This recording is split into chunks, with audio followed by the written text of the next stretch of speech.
Doctor, अब हमारे बेटा की तबीयत कैसन बा? पहले से हालत में काफी सुधार बा और बहुत जल्दी ठीक भी हो जाए। माजी, देवी माई की कृपा से हमारा बेटा बहुत जल्दी ठीक हो जाए। बहन जी, मैं आपकी बेटी को समझा समझा कर थक गई। वो मानने को तैयार नहीं है। आप ही उसको समझाइए, ये 2 परिवार का मामला है।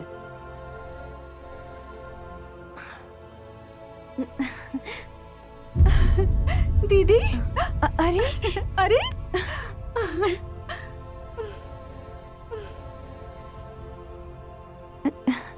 तुम ठीक हो ना? हाँ, हम ठीक बनी।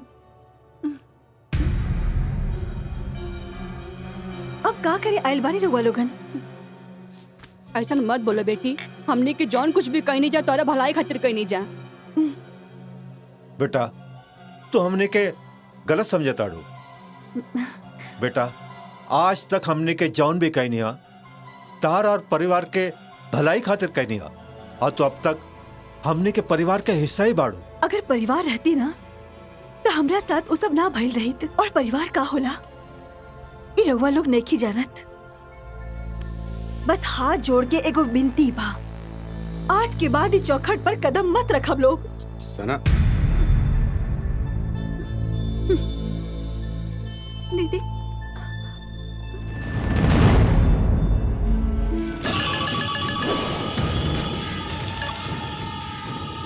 हम बोला तानी वो फिर से ठीक हो गई बा, लेकिन अब की बार वो बचे के ना चाहिए। ओकर काम तमाम कर दे, समझ ले।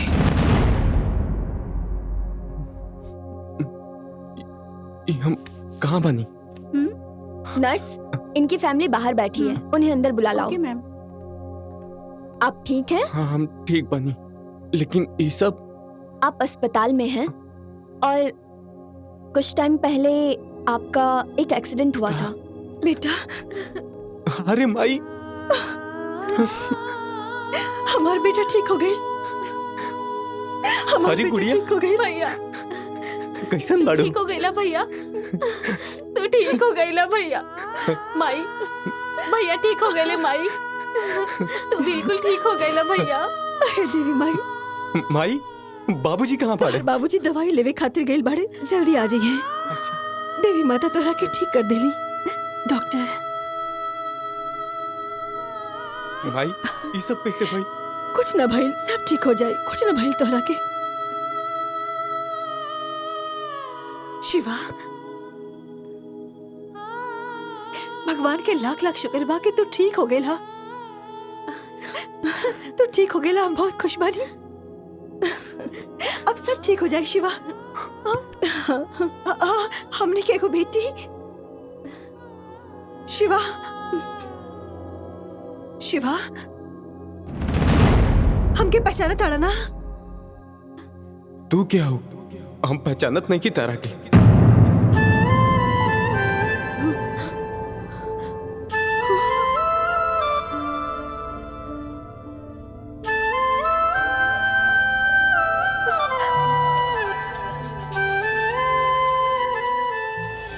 शिवा, तू हमरा से गुस्सा बड़ा का?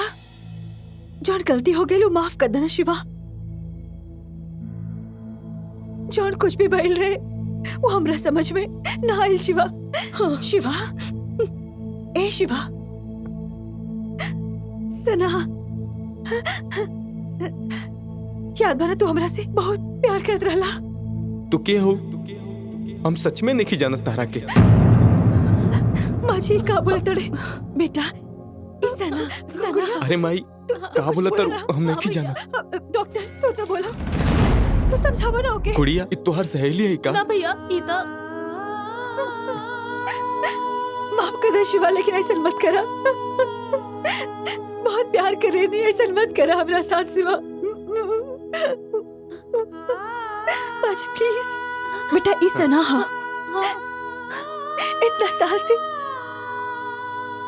तोरे इंतजार करता नहीं। तो ध्यान से देखा शिवा, देखा? अरे हम नहीं की पहचानत तारा के। हम सच में तारा के नहीं पहचानत बानी।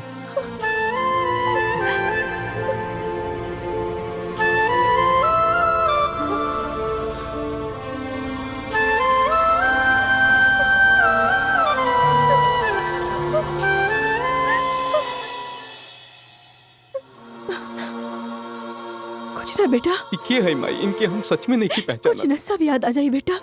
तू चिंता मत कर, सब ठीक हो जाई, सब ठीक हो जाई। माई,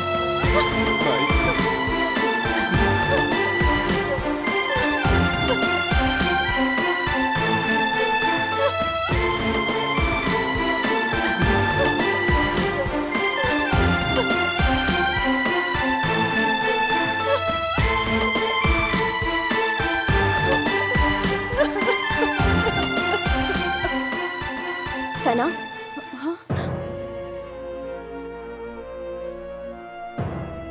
आप ऐसे निराश मत होइए। मैंने ऐसे केसेस बहुत देखे हैं, जैसे उनको उनका परिवार याद आ गया, उसी तरीके से आप भी याद आ जाएंगी। मैं ये सजेस्ट करूंगी कि जहां पर आप उनसे फर्स्ट टाइम मिले थे, आप उनको फिर लेकर जाइए। शायद उनको सब कुछ याद आ जाएगा आपके बारे में। Thank you. देखो शिवा, पहली बार हम दोनों यही मिले थे, कुछ याद आया? और वहां पर मैंने तुम्हें मना किया था कि मुझे ऊंट से डर लगता है, फिर भी तुमने मुझे ऊंट पे बिठाया और फिर मैं रोने लगी थी। याद आया? नहीं। कुछ नहीं? अच्छा ठीक है। याद है मैं एक बार नाव से उतर के अकेले चली गई थी और मुझे गुंडों ने पकड़ लिया था और फिर तुमने उनसे मारपीट की थी, याद है? अरे हमके नहीं के याद आवत। वो घाट, वहां पे पागलों की तरह पीछा करते थे। मुझे तो पता भी नहीं था कि एक बेवकूफ मुझसे इतना प्यार करता है, मेरा पीछा करता रहता है। कुछ याद आया शिवा? ये सब तो याद आवता, ये घाट किला याद आवता, ये नाव याद आवता, ये सब याद आवता, लेकिन तू याद नहीं खू। हम सना बानी तो क्या हम याद नहीं की? शिवा देखा, तोरा के हम याद नहीं की और ये सारा कुछ याद बा। याद करा, हम तो हर जिंदगी में सबसे इम्पोर्टेंट है शिवा, याद करा। अरे हमके याद नहीं किया हो तो कैसे बताएं तरह के? शिवा प्लीज कोशिश करे ना शिवा, प्लीज। अरे बोल देनी ना, नहीं के याद आवत बा कुछ भी। जब देखा तब याद आवत बा, याद आवत बा। पगला दिल बाड़ू तू हमरा के। तो कहा कैले रहला प्यार? कितना कोशिश करे तेरी आपन परिवार के छोड़ के तोरा पावे के। हम पागल लिए तो से प्यार करने शिवा, हमारी पूरा जिंदगी खराब हो गई शिवा। मैं एक भी जगह, एक भी वक्त, एक भी मौका नहीं छोड़ रही हूँ अपनी जिंदगी का कि तुम्हें एक भी मौका ये न मिले कि तुम कुछ भी याद न कर पाओ। तुम्हारे परिवार से ज्यादा कोशिश कर रही हूँ मैं। शिवा प्लीज याद करे की कोशिश करा। अरे नहीं के याद आवत हमरा के कुछ।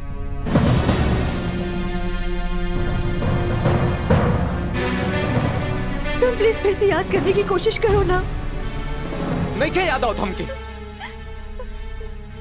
तू चाहते नहीं खा याद करेंगे।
सना रुक जा सना, तोके पहचाने में बहुत देर हो गई हमके, बाकी इतना भी देर नहीं के भाई कि तू हमरा से इतना दूर चल जा। हमके तो लोग गलत इल्जाम लगा के फंसा देले।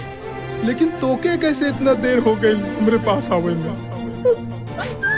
शिवा, एमे तोहर कोनो गलती ना। हम आपन गलतफहमी के चक्कर में तो क्या अपना से दूर कर देनी। हमनी के प्यार इतना कमजोर रहे कि तोहके केहू भी गलतफहमी के शिकार बना देलस। अरे जब से तू हमारे जीवन में आइल बाड़ू तब से हम तोहरे अलावा केहू के बारे में ना सोचनी। हम आज भी तो से उतना ही प्यार करेनी जितना पहले करत रही। आई लव यू सना, आई लव यू।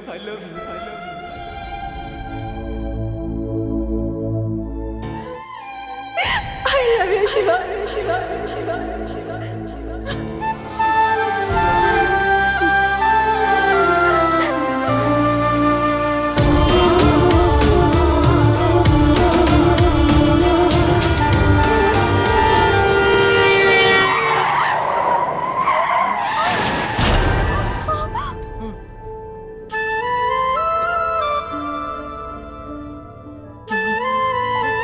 सना,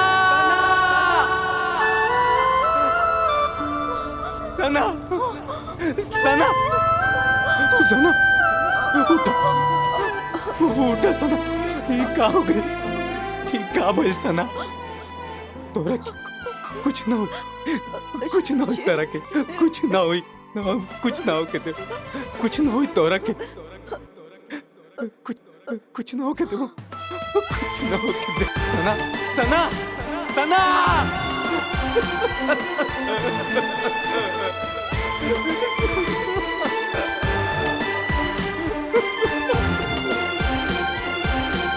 सना,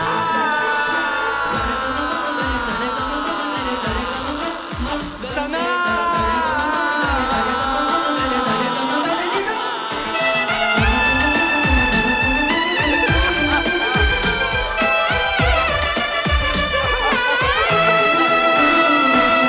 आपन पसंदीदा फिल्म देखे खातिर डाउनलोड करी दंगल प्ले ऐप।